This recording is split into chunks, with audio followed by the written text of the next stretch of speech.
Yüce Allah insanoğlu bu dünya halife olarak göndermiş. Kendisine kulluk etsinler diye, bilsinler diye kitaplar göndermiş.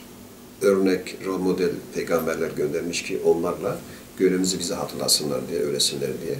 Günümüzde sosyal medya döneminde, teknoloji çağında, internettir, televizyondur, filmlerde, dizilerde bunlara beraber insanlar eğitiliyor, yönlendiriliyor daha doğrusu.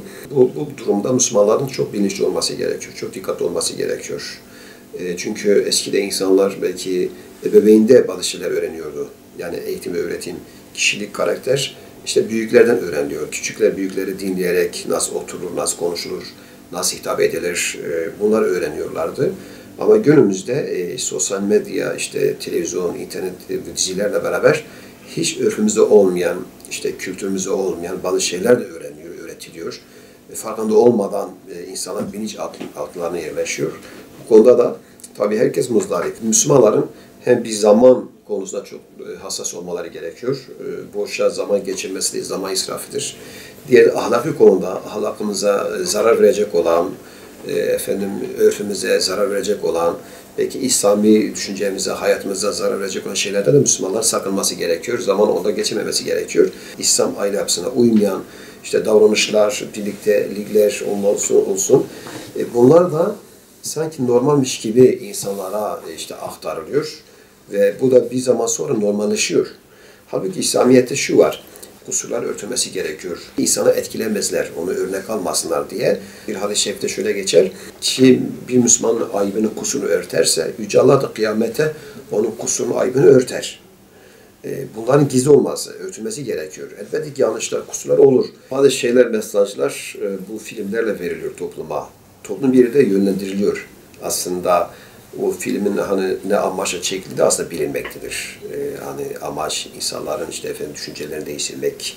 Mesela dini konuda İslamiyet'i kötülemek amaçlı olanlar da var. İslami çağrışımı olan mesela kisve olsun, cemaat olur, hoca olur, imam olur. Bunlar da olumsuz bir şekilde göstererek insanların gözüne düşürmeye. Bu aslında bir kötülüktür yani hem İslamiyet'e, Müslümanlara yapılan bir kötülüktür. Müslümanlar bunun farkında olması gerekiyor.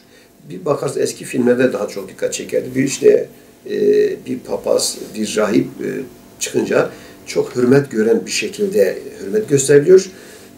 Tam tersi bir Türk filmlerinde bir hoca daha doğrusu o olumsuz bir ortamda göstererek insanların zihin dünyalarında olumsuz bir mesaj vermek isteklerini görüyorduk.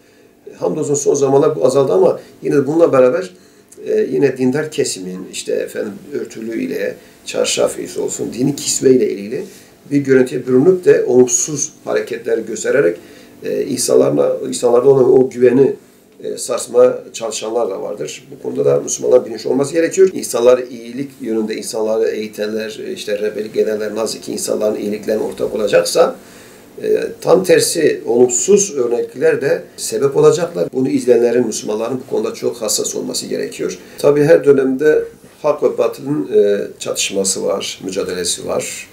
Hazreti Adem'den günümüze bu böyle gelmiştir. İyilik var, kötülük var. Melek var, şeytan var. Cennet var, cehennem var. Bunlar her zaman bir çatışma halindedir. Bu imtihanımızdır aslında. Bir taraftan ehli iman Yüce Allah'ı anlatır, Hazreti Peygamber'i anlatır, iyilikleri anlatır, insanların herkesin hidayete gelmesini sağlamaya çalışır. Diğer taraftan da şeytan tarafı olan diyelim ki günah taraftarı olan da her zaman bunu kötüleyerek aslında insanların günaha girmesine, haram işlemesine, kötülük yapmasına, asil yapması gereken şeylerde alıkoymaya çalışan bir kesim var. Bu hep olmuştur, oluyor ve olacaktır. Kişi kendi nefsinden sorumludur. Yani bunun için de Müslümanların bilinçli olması gerekiyor. Hangi şey doğrudur, hangi şey yanlıştır, hangi durumda Yüce Allah benden razı olur, İslami bir yaşantı yaşamış olurum. Bunu bilmesi için önce her Müslümanın Kur'an-ı Kerim'i okuması gerekiyor, anlaması gerekiyor. Bir de Hazreti Peygamber'in hadislerini, sünnetini öğrenmesi gerekiyor ki bir ölçü olsun, bir terazi olsun. Bu bilinçli olan her Müslümanın da hangi dizi izlenir, hangi film izlenir, burada verilen mesaj nedir, amaç nedir, bunu çözebilir. Önce kendisi koruması gerekiyor. Daha sonra ebeveynin çocuklarını bu konuda koruması gerekiyor. Tabii idarecilerin de eğer yasaklanması gerekiyorsa o yasak hükmünü koyması gerekiyor. Yaptırımı yapması gerekiyor ki toplum hani hep beraberiz. Bir yanlışlık olursa herkes burada muzdarip olur. Herkes etkilenir, sıkıntı çeker. Ama güzellikler herkesin faydasına olur.